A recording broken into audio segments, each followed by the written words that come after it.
네, 반갑습니다. 박한식 교수와 함께 평화를 말하다. 오늘도 교수님 모시고 이야기 나누겠습니다. 반갑습니다. 네, 반가워요. 네, 안녕하십니까. 안녕하십니까? 자, 오늘은 저희가 이제 매번 방송 때마다 이제 미국 대선 현황 다루기로 했는데요. 오늘도 미국 대선 소식을 한번 살펴보겠습니다. 그 최근에 보도된 내용 중에 눈에 띄었던 거는 민주공화 양당의 정강 정책 변화.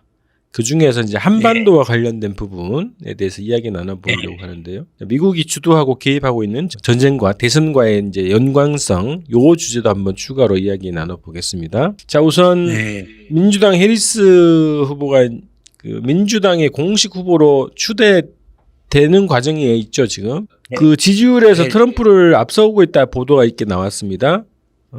바이든 후보 사퇴, 그리고 이제 해리스 후보 출마, 요거로 요 과정에서 이제 하여튼 대선 판도에 큰 변화가 있는 것 같은데 상황이 어떻습니까? 큰 변화가 지금 일어나고 있습니다. 아마 조 바이든이 될 가능성이 없다가 지금은 카말라 해리스의 급하게 인기가 좋아지고 있습니다. 그래서 아마 저 생각에도 미국 최초로 백인 아닌 여성이 대통령이 될 수 있는 기적이 일어나지 않나 그렇게 생각을 하고 있습니다. 자, 그 기사를 보면 민주당과 공화당의 정강 정책에 큰 변화가 있다고 합니다. 지난 그 미국 시간으로 18일 날 민주당이 공개한 정강 정책 내용에 보면요. 2020년 정강 정책에 포함됐던 내용 중에 우리는 북한 비핵화라고 하는 장기적인 목표를 진전시키기 위해 지속적이고 협력적인 외교 캠페인을 구축할 것이다 라는 이 문구가 삭제됐다고 합니다. 또 북한과 외교, 북한 인권 문제에 대한 언급도 빠졌다고 하는데요. 자, 공화당은 지난달에 발표한 정강 정책에서 북한이라는 단어를 한 차례도 언급하지 않았다. 이제 이런 보도가 있습니다. 이렇게 보면 민주공화 양당의 대북 정책에 어떤 큰 변화가 있어 보이는데 어떻게 보십니까? 변화가 좀 있을 겁니다. 만약에 해리스가 되면은 제법 좀 변화가 있을 겁니다. 평화를 위해서 대화를 적극적으로 추진하는 변화가 있을 거고, 그래도 민주당에서 되면은 지금 정책이 없어지지는 않습니다. 그만큼 민주당은 자유와 인권, 민주주의 이걸 주장하는 건 버릴 수가 없습니다. 그런데 트럼프가 만약에 된다고 하면은 큰 변화가 있을 겁니다. 미군 철수를 지킬 거고 상당한 수의 미군 철수를 아마 한국에서 데리고 가서 미국 집으로 보내는 게 아니고 우크라이나 혹은 이스라엘 중동으로 보낼. 그러면은 중동 사태가 점점 더 악화되고 우리 국내 사태는 좀 평화적으로 될 겁니다. 그런데 국내 정권이나 국민 여론이 평화 통일을 위해서 나가야 앞장서 줘야지 그게 그럴 가능성이 있다고 봅니다. 그런데 미국 선거가 사실 한국에 주는 영향이 그렇게 크지는 않을 겁니다. 그러나 상징적으로 중요한 곳이기 때문에 변화가 틀림없이 생길 겁니다. 둘 중에 누가 대통령이 당선되더라도 변화가 생길 거고, 더구나 트럼프 같은 사람은 정책이 없습니다. 그냥 말뿐이지. 그래서 트럼프가 당선되면 그 돈을 많이 더 내라 그럴 거고, 미군 주둔하는데 비용도 많이 내라 그럴 거고, 또 미군 철수를 어느 정도 할 수가 있습니다. 그 가능성은 트럼프가 더 있습니다. 해리슨보다. 그러나 미국 국내에는 보고되는 게 없습니다. 공화당은 트럼프 당입니다. 민주당은 민주당인데 중산계급을 위한 민주당인데 공화당은 트럼프 당입니다. 그래서 민주당이 활발하게 움직이면 유리하게 민주당 대표가 대통령 당선이 될 가능성이 있습니다. 그리고 혁명적인 거는 그 대통령 후보가 외국 사람이거든. 미국에서 낳지만 외국 사람이에요. 자기 아버지도 외국 사람이고 어머니도 외국 사람이고 외국 중에 인도가 자기 어머니인데 상당히 어머니가 역할을 많이 해 있는 것 같아요. 아이들 교육시키는데. 그래서 자기 엄마 칭찬을 되게 합니다. 그리고 어떻게 보면은 미국 대통령이 영국 대통령이 이어서 또 인도계 사람이 대통령이 되는 그런 기획적인 경악할 수 있는 사건이라고 봅니다. 네. 제가 이제 정강정책 변화 기사를 말씀을 좀 드렸는데, 민주당이든 공화당이든 어쨌든 대북 정책에 대해서 일정하게 변화를 수용한다? 혹은 변화를 추구한다? 이렇게 좀 볼 수 있을까요? 이 기사를 통해서? 그러니까 해리스가 되면은 아무 이렇다고 할 변화가 없을 겁니다. 지금 형상 유지가 되고, 만약 트럼프가 되면은 큰 변화가 있을 겁니다. 그런데 어떻게 변화했느냐 하는 건 정확하게 우리가 예측할 수가 없습니다. 알겠습니다. 아까 이제 주한미군 철수 문제나 그 주한미군을 중동이나 우크라이나에 배치할 가능성이 있다는 그 문제에 대해서는 별도로 이제 방송에서 따로 한번 다뤄보도록 하고요. 제가 또 질문 좀 드릴 거는, 현재 여러 전장에서 이제 전쟁이 벌어지고 있지 않습니까? 우크라이나에서도 벌어지고 있고, 이스라엘 팔레스타인 전쟁도 벌어지고 있고, 또 홍해에서 그 예멘과의 그 충돌도 이제 있긴 있는데요. 그 모든 전쟁에 미국이 이제 개입돼 있단 말이죠. 직간접적으로 개입돼 있고, 그리고 또 한국에서는 역대 최대 규모의 한미연합 훈련이 지금 진행 중에 있는 상황이고요. 핵전쟁 훈련으로 진행되고 있는 상황이고. 동시다발적인 바이든 정부의 군사 행보, 이게 이제 미국 대선에 영향을 미칠 거라고 보이는데, 오히려 이제 이런 전쟁이 이어지고 격화되고 유지가 될수록 지금 해리스 후보한테 불리한 거 아닐까요? 어떻게 영향을 줄 것인가?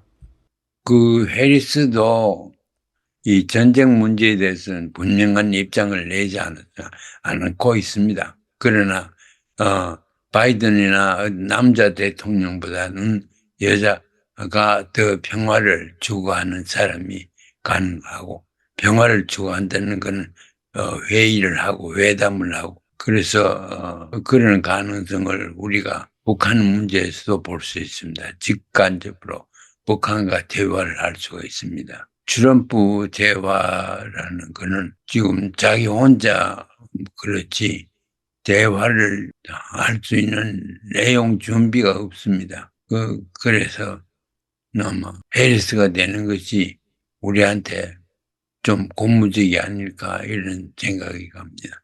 말씀 좀 더 드리면, 그러니까 우크라이나가 이제 러시아 본토를 공격하고 있단 말이죠. 최근에 어제 보면 뭐 대규모 이제 드론 공격도 했다고 하고요. 모스크바에 대해서. 자, 이게 어쨌든 우크라이나 전쟁을 더 연장시키는 작전을 쓰고 있는데, 이게 바이든 행정부의 재선을 위한 용도다, 이런 분석도 있습니다. 그런데 이게 어떻게 이렇게 전쟁이 이어지는 상태가 민주당 정부 재창출에 유리한가? 어떻게 보십니까? 국내 여론은 전쟁을 더 확장시키는데 반대합니다. 전부 다. 그래서 지금 상원을 다 점령하려고 하는 정당들이 정책이 전쟁을 확장시키는 방향으로 나가지 않을 것입니다. 또 최근에 와서는 여론조사에 의하면은 이스라엘을 지지하는 그 농도가 상당히 약해졌습니다. 미국에서. 그러니까 중동에도 이제 좀 복잡하죠. 그러니까 어느 편에서 어떤 정책을 하느냐에 대해서는 미국도 지금 이렇다 할 게 없습니다. 해리슨이 아마 외교 정책, 더구나 중동을 위시한 한반도 포함되고 외교 정책에 대한 아마 철저한 검토가 있으리라고 생각합니다. 제가 그 좀 보는 거는 어쨌든 바이든 정부는 전쟁을 굉장히 많이 확대했단 말이죠. 그리고 후방에서 지원을 엄청나게 많이 했고 전쟁을 조기에 종식시킬 수 있는 그 우크라이나 전쟁 같은 경우에도 계속 전쟁을 연장시키는 방향으로 산소호흡기 공급 역할을 했고 이스라엘 관련해서도 이스라엘이 네타냐후 정부를 비판하지만 실질적으로는 또 무기 판매를 엄청나게 지금 지원을 하고 있는 그런 상황인데 이런 정책이 바이든 정부의 정책인데 히리스가 그 정책을 그대로 이어가지 않을까요? 그리고 미국 국내에서 말씀하셨던 대로 전쟁을 반대하는 분위기가 있는 건데. 이어가겠지만은 국내에서 전쟁을 반대하는 농도가 굉장히 강합니다. 그리고 확산이 되고 더구나 소수민족들, 팔레스티니안 민족들, 미국 사람들, 그 계통의 미국 사람들이 지금 굉장히 큰 움직임을 보이고 있습니다. 그래서 아마 미국이 이스라엘에 또 더 참석하기가 어려운 것이 이스라엘의 적들과 미국이 좋은 관계를 유지하려고 애를 씁니다.